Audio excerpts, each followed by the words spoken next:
Dalam pertandingan memperebutkan juara 3 Piala Asia U23, pemain kunci yang sempat absen saat pertandingan timnas melawan Uzbekistan, Rafael Strijk akan kembali malam ini memperkuat skuad Garuda Muda. Shin Tae-yong diperkirakan akan memaksimalkan 3 penyerangnya untuk membongkar pertahanan Irak. Rafael diperkirakan akan langsung mengisi posisi depan bersama Marcelino dan Witan Sulaiman. Formasi 3 penyerang ini kemungkinan akan dipertahankan Shin Tae-yong untuk mengalahkan Irak. Sementara lini belakang timnas kemungkinan akan diisi Hafner, Ferrari, dan Komang Teguh. Komang berpotensi lebih besar menggantikan Rido dibandingkan Bagas Kava atau Doni Tripamungkas yang belum pernah dimainkan sama sekali.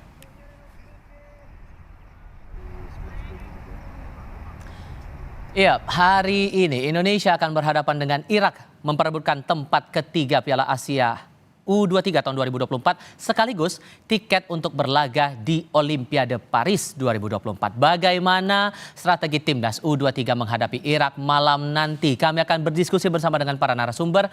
Bergabung saat ini pengamat sepak bola Sabto Haryo Rajasa dan juga mantan pemain timnas Indonesia Ferry Rotinsulu. Bung Sabto, Bung Ferry, selamat sore, apa kabar? Selamat sore, kabar baik. Terima kasih seluruhnya sudah mau hadir bersama kami untuk berdiskusi jelang pertandingan malam nanti. Bung Sabto, saya ke Anda dulu. Saya mau mengutip pemberitaan yang dilaporkan Harian Kompas hari ini. Faktor mental bakal menentukan laga melawan Irak pada perebutan peringkat ketiga malam nanti. Menurut Anda dari analisis pergerakan ataupun juga penampilan performa timnas kita ini, sesiap apa timnas kita melawan Irak malam nanti? Iya, emang kata kunci yang paling pas tuh memang mental ya. Kita bicara mental, kita bicara mindset. Karena itu yang menjadi modal utama kita ketika bisa menang lawan Australia, bisa menang lawan Jordania, dan juga bisa menang lawan Korea Selatan. Di atas kertas mereka kan semua di atas kita gitu. Cuman dengan mentality yang bagus, dengan mindset bahwa kita bisa mengalahkan mereka, itulah yang membuat tim kita akhirnya tampil lepas dan bisa bermain dengan cukup optimal ya. Nah, di pertandingan terakhir, mungkin kalau dari sisi permainan juga buruk juga enggak ya, cuman mentalitinya menurut saya kurang cukup untuk bisa meladeni kesulitan yang dimiliki oleh Uzbekistan. Karena kita tahu di atas kertas Uzbekistan memang jauh di atas kita, tim yang selalu membobol gawang lawan sebanyak 14 kali dan sama sekali belum pernah bobol. Tapi itu kan sebelumnya juga kita hadapi Korea Selatan pun seperti itu ya. Mereka juga belum pernah bobol juga di turnamen. Cuma dengan mindset yang oke ketika kita masuk ke turnamen ke pertandingan tersebut itu bisa kita lalui. Jadi saya setuju ketika tadi diusung kata pertama yang paling penting adalah mentalitas dulu nih dan mindset bahwa kita bisa bermain secara normal ya dalam tanda kutip ya, tidak tanpa ketegangan, tidak tanpa kesulitan untuk bisa keluar dan tampil dengan nyaman. Tapi koreksi kalau saya salah, tapi dalam catatan juga prestasi Irak di tahun 2023 pernah menjuarai laga yang sama di tahun 2013. Kalau mempelajari pola pemainnya dan kekuatan yang ditunjukkan selama pertandingan tahun ini, Anda melihat ada celah yang mungkin bisa dimanfaatkan oleh timnas kita? Iya, kalau dari sisi permainan kan sebetulnya tim dari Jazirah Arab tuh mirip-mirip ya gaya bermainnya, entah itu Qatar, entah itu Jordania. Jadi saya rasa apa yang dipertunjukkan oleh Irak tuh sebetulnya agak sedikit mirip ya dari sisi permainan. Mereka kadang-kadang memanfaatkan fisiknya, kadang-kadang memanfaatkan kecepatan, tapi tidak punya pattern yang rapi seperti Uzbekistan atau Korea Selatan gitu. Jadi saya pikir kans itu ada ya, terutama ketika kita bisa bermain dengan lepas. Kita di pertandingan melawan Uzbekistan, pressing mereka luar biasa. Tapi saya tidak melihat Qatar bisa melakukan apa yang dilakukan oleh Uzbekistan. Sehingga kita punya potensi untuk keluar dari tekanan. Yang penting kita bisa memegang bola lebih dari 5 detik ya. 5 sampai 10 detik itu yang biasa kita mainkan. Sementara kemarin lawan Uzbekistan 2-3 detik kita sudah kehilangan bola. Jadi saya rasa itu yang menjadi awal utama ya untuk masuk ke game nanti. Dan saya rasa kita bisa ya meladeni Irak yang secara kualitas menurut saya tidak sebagus Uzbekistan. Oke. Kalau Anda, Bung Ferry, sebagai orang yang pernah terlibat langsung dalam pertandingan sepak bola begitu, terutama masalah mental, gimana caranya atau pendekatan apa yang kira-kira bisa dimanfaatkan oleh timnas kita untuk bisa mengeksploitasi Irak nanti dalam pertandingan malam nanti? Halo? Bung Ferry, suara saya sudah Halo? terdengar, Bung Ferry? Ya, halo. Oke, silakan. Ya, ya, halo. Kalau saya pribadi sih ya, kalau secara mental itu pemain-pemain timnas U23 itu saya rasa mentalnya udah tidak perlu diragukan lagi kalau buat saya ya. Hmm. Namanya kalau sudah di partai seru ini, apalagi partai terakhir, saya rasa mereka pasukan pasukan udah siap tempur kalau saya bilang ya. Mhm. Jadi kalau mental sih saya rasa nggak usah diragukan lagi kalau saya bilang, karena itu sudah pasti ditanamkan sama pelatih ya, ketika pada saat mau turun, mau tanding malam nanti, seperti itu. Hmm. Tapi kalau kemudian kekuatan yang bisa dimaksimalkan nanti malam, karena kan peluangnya besar ini hal yang tidak main-main sebetulnya. Peluang kalau kita dapat juara 3, kita bisa maju ke Olimpiade. Kekuatan apa yang perlu dimaksimalkan menurut Anda kalau melihat pergerakan timnas kita? Saya rasa dengan kemenangan kemarin, yang waktu lawan lawan Jordan ya, lawan apa, Australia, Mhm. Korsel itu menambah percaya diri pemain semua ya, walaupun walaupun kemarin itu kalah sama, Uzbekistan ya. Walaupun sedikit agak terganggu ya dengan keputusan wasit. Mungkin ya yang lagi heboh sekarang ya, dan itu pasti menurunkan, mental pemain. Tapi saya rasa, itu tidak menjadi suatu alasan. Saya rasa di pertandingan terakhir lawan Irak, saya rasa bisa, seperti itu. Tapi kalau Anda posisinya masih sebagai pemain begitu, melihat ada wasit yang kontroversial dibahas oleh banyak orang, terlebih ini ada nama satu Sifakon Udom masuk jadi asisten di VAR video assistant referee. Anda itu bisa jadi batu sandungan tidak sebetulnya untuk bisa mengganggu mental saat bertanding nanti? Kalau kita pikir terus ya pasti mengganggu. Saya rasa itu, tidak akan mungkin terulang. Saya rasa itu nggak usah dipikirin dan itu tidak mungkin terulang. Ya kita fokus, kita fokus ke pertandingan berikutnya lawan Irak ini. Saya rasa, Sintayong sudah tahu siapa yang harus dia dia dia mainkan, pada malam hari ini. Saya rasa, Indonesia bisa malam ini, itu aja sih. Oke, kalau belajar dari pengalaman Anda melawan Irak, hal apa sebetulnya yang Anda pelajari begitu?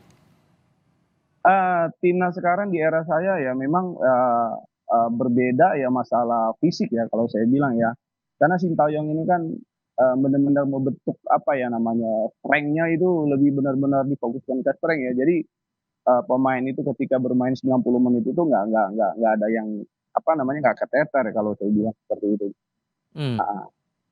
Oke, nanti juga saya mau minta pendapatnya Bung Sabto, apakah masalah sosok wasit kontroversial ini bisa jadi penghambat mental kita untuk bisa maju melawan Irak, dan kira-kira hal apa lagi secara strategi yang mungkin bisa dimanfaatkan untuk bisa membawa kemenangan kita setidaknya untuk menempati posisi ketiga dan bisa dapat tiket menuju ke Olimpiade nanti. Kita akan diskusikan lagi di segmen berikutnya, usai jeda berikut. Kami masih melanjutkan diskusi terkait dengan peluang kita Indonesia melawan Irak dalam laga memperebutkan posisi ketiga di Piala Asia U23. Bung Sabto, soal sosok Sifakon Udom ini jadi heboh di lini masa media sosial, ditambah juga disinggung oleh Coach Sinteyong yang bilang pemain harus menghormati wasit dan wasit juga harus saling menghormati termasuk pelatih di bangku cadangan. Menurut Anda ini akan jadi batu sandungan atau sebetulnya ya sudah biasa saja dan hadapi saja begitu?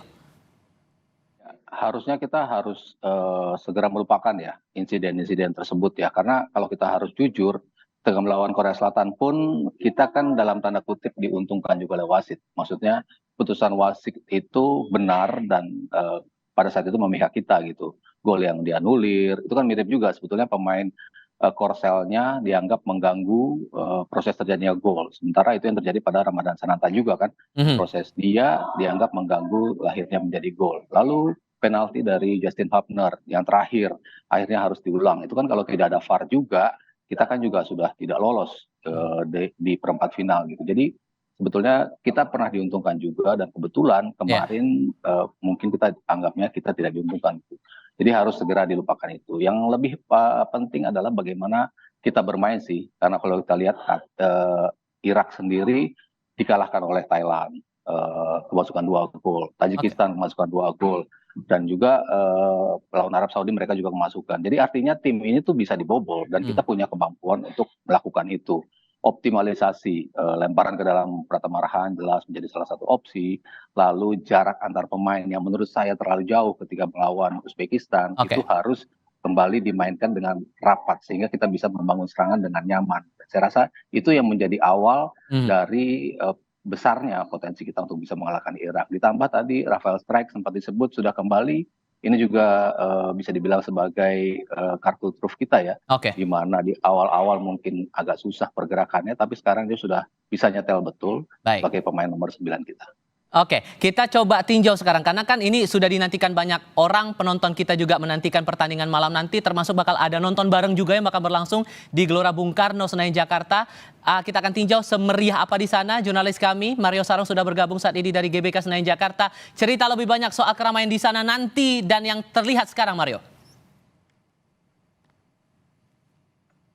Ya, selamat sore saudara.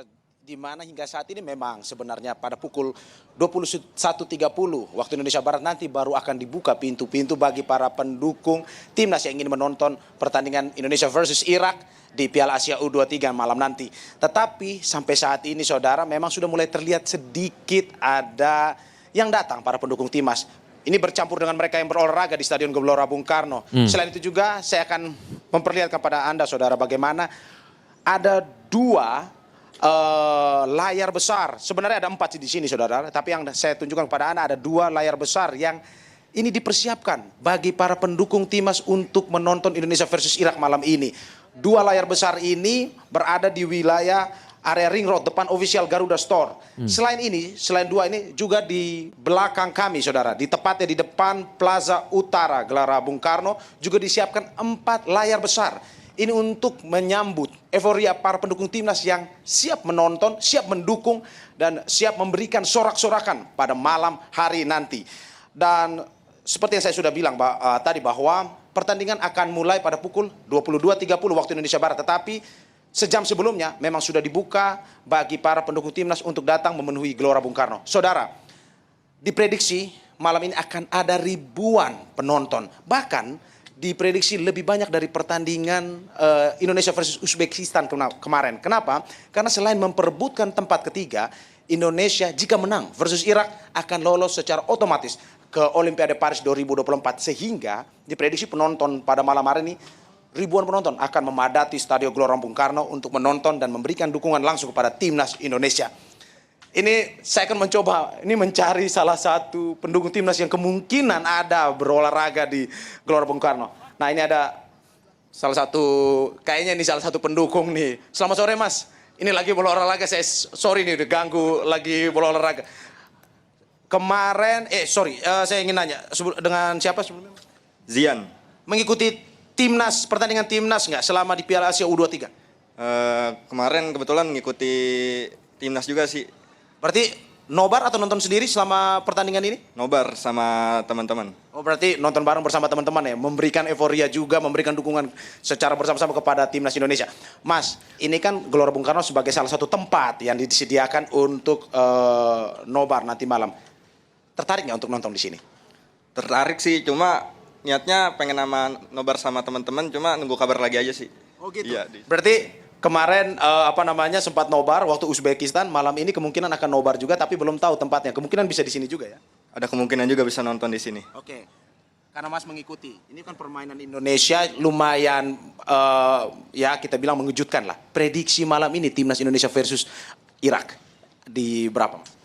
Indonesia Irak 2-0.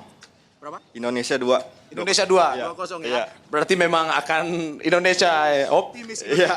Oke. Terima kasih Mas Zian atas waktunya dan kita harapkan apa yang diharapkan Mas Zian menjadi harapan seluruh pendukung timnas Indonesia agar Garuda Muda bisa meraih hasil yang maksimal. Saudara, itu tadi kita dapat salah satu pendukung timnas yang kebetulan berolahraga di sekitar GBK dan memang malam ini apa yang kita harapkan dari tadi pendukung timnas, seluruh warga Indonesia berharap bahwa yang terbaik dari timnas Indonesia malam ini versus Irak. Kembali kepada Anda di studio. Mario, terima kasih. Itu sudah ada keluar prediksi dan dukungan moral nih Bung Sabto. 2-0. Nah, tapi dengan posisi Rizky Ridho yang tidak bisa dilibatkan dalam pertandingan nanti malam, peluangnya siapa akan menggantikan Rizky Ridho ini menurut Anda?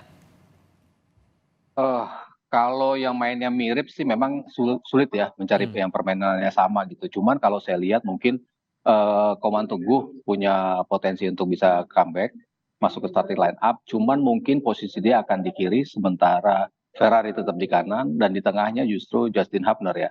Karena ini pemain punya kemampuan untuk menjadi jenderal di lini belakang, dan itu yang sangat penting yang kita hilang dari absennya Rizky Ridho. Hubner berapa kali terlihat selalu bisa untuk menjadi pemain yang protes duluan, yang menjadi penengah ketika ada something wrong dengan permainan, Jadi dia punya leadership yang dimiliki oleh Rizky Ridho. Jadi saya rasa masuknya Komang Teguh itu menjadi pengganti Rizky Ridho secara pemain, tapi posisinya mungkin akan diisi oleh Justin Hubner. Oke, Bung Ferry, saya harus tanyakan lagi masalah sosok wasit yang kontroversial juga begitu, masih dibahas sampai dengan sekarang. Walaupun di sisi lain Anda melihat bahwa ya kita langsung maju terus aja lah, pikirkan pertandingan hari ini untuk mengejar target yang berikutnya begitu. Cuman dengan sosok yang kontroversial ini, apakah ini bisa berimbas juga pada taktik yang bakal dimainkan ataupun juga strategi pertandingan yang akan diterapkan dalam pertandingan?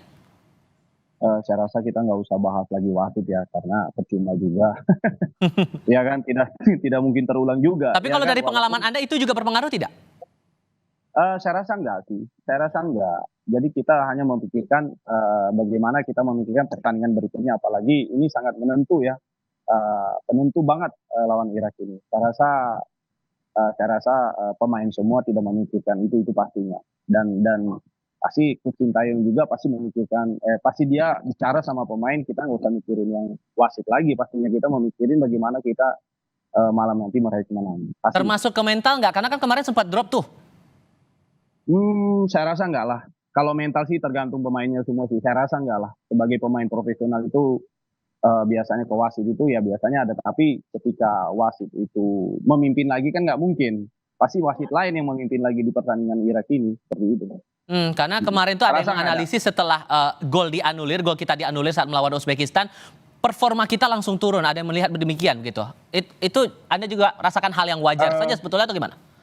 Ya sebenarnya apa yang dikatakan Bang Sabto tadi kan seperti kita bikin hati sama Korea, kita golnya Hubner itu yang dianulir gara-gara memang saya sebagai kiper memang dia salah seperti itu, karena dia sebelum ditendang bola dia sudah melangkah, dia sudah kakinya udah maju duluan dan itu pasti diulang seperti itu. Makanya gunanya wasit di samping itu ya itu gunanya seperti itu, walaupun tidak ada VAR juga. Gunanya wasit di samping itu, hakim garis yang di samping itu, ya itu gunanya dia, seperti itu. Nah, kalau kata Bang Sabto tadi itu memang benar, kalau memang itu tidak ada VAR, kemungkinan kita tidak lolos tadi. Oke. Dan dianulir juga golnya Ferrari ya, golnya Ferrari ya kalau dilihat dari sudut pandang ya, kalau kita lihat dari sisi ke sisi ya, memang kita lihat ada salah ya, saya juga kurang paham juga sama VAR ini ya. Kadang-kadang ada video dari sebelah, ada video dari sisi sini, saya tidak tahu wasit itu melihatnya dari mana. Apakah bola yang sudah ditendang jauh atau sebelum. Karena begitu Arhan nendang, itu posisinya masih sama kalau lihat dari kamera seperti ini. Itu yang masih jadi masalah, tapi sudah dikonfirmasi sama siapa ya, saya nonton tadi sama Gini nanti dulu bahwa si Ferrari si Sananta katanya dalam posisi offside seperti itu. Saya rasa itu nggak usah kita bahas ya. Saya rasa yang kita bahas ini bagaimana tim ini malam nanti bisa baik ya, bisa meraih kemenangan malam ini. Saya rasa mereka nggak mikirin itu lagi, saya rasa. Oke, kalau supporter tadi sampai bilang kayak peluang kita menang lawan Irak 2-0, logis tidak dan berpeluang tidak menurut Anda? Kalau saya ditanya prediksi, saya tidak pernah bilang bahwa skornya berapa. Yang penting timnas menang, itu aja saya. Saya kalau ditanya soal skor, saya tidak pernah jawab, Mas berapa? Enggak, saya nggak pernah jawab. Tapi optimisme menang begitu ya? Udah. Kalau lihat dari ya sekarang gini Mas, kita serahin aja sama pelatih. Mau siapapun yang main, saya rasa pelatih itu udah lebih tahu lah. Misalkan dengan absennya si Ridho, saya rasa Sintayong sudah tahu siapa yang penggantinya Ridho. Jadi kita nggak usah seperti apa lagi. Ini kalau saya sih semua saya serahin sama pelatih kepala. Karena apa? Karena pelatih kepala yang lebih tahu di situ dan dia lebih tahu, dia yang lebih tahu dan dia lebih tahu. Oke, kalau Bung Sabto ngelihatnya prediksi dari calon penonton tadi 2-0, hal yang dirasa logis untuk bisa dikejar? Cukup logis. Ya 2 gol bisa, tapi kayaknya kita kemasukan juga nih. Jadi 2-1 aja deh. Tapi yang paling diperhatikan betul soal kalau saya Bang Sabto, yang penting timnas menang ya, berapapun ya, skornya pasti. 1-0 pun cukup ya.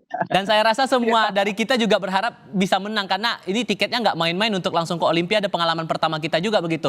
Cuman hal apa yang kira-kira patut diwaspadai Bung Sabto dari Irak ini yang bisa kira-kira untuk diperhatikan betul lah saat pertandingan malam nanti? Iya, mereka pasti physical game ya. Mereka bermain doyan adu fisik, lalu kemampuan untuk memancing emosi dengan sentuhan kecil tapi terjatuh, ngulur-ngulur waktu, itu kan selalu menjadi pattern ya yang kita lihat dari tim-tim Timur Tengah, entah itu Qatar, Jordan, dan Irak pun di tim senior melakukan itu gitu. Jadi saya rasa itu yang harus jangan sampai kita terpancing gitu. Maksudnya kan main game selalu dilakukan ya oleh para pemain, terutama pertaruhan yang begitu besar, selembar tiket ke Olimpiade. Jadi saya rasa kita jangan sampai terpancing ya. Itu yang menjadi kekhawatiran kalau menghadapi tim-tim seperti Irak. Oke, Bung Ferry singkat saja, apa yang mungkin sekiranya dari timnas kita sedang menyaksikan ini, menunggu pertandingan, apa yang mau Anda sampaikan dan juga kepada para penonton? Bung Ferry? Saya rasa ya halo. Ya, silakan. Halo. Ya, saya rasa pemain itu sudah tahu apa yang harus dia lakukan malam ini. Ya, selangkah lagi, saya rasa itu motivasi besar buat pemain itu karena mereka kepengen lolos ke Olimpiade ya dengan cara ya harus menang main malam ini. Saya rasa mereka fight 1000% malam ini. Ya, fight 1000% malam ini saya rasa. Akan bertanding. Ya, terakhir singkat saja. Ya, saya rasa timnas bisa mengalahkan Irak malam ini. Oke, pertandingan akan berlangsung di Abdullah bin Khalifa Stadium dan kita akan nantikan bersama malam ini. Oke, terima kasih. Mohon maaf saya harus potong dulu karena kita akan lanjutkan ke sesi berikutnya. Terima kasih banyak. Bung Sabto, terima kasih Bung Ferry. Selamat sore. Ya, sama-sama. Selamat sore. Ya.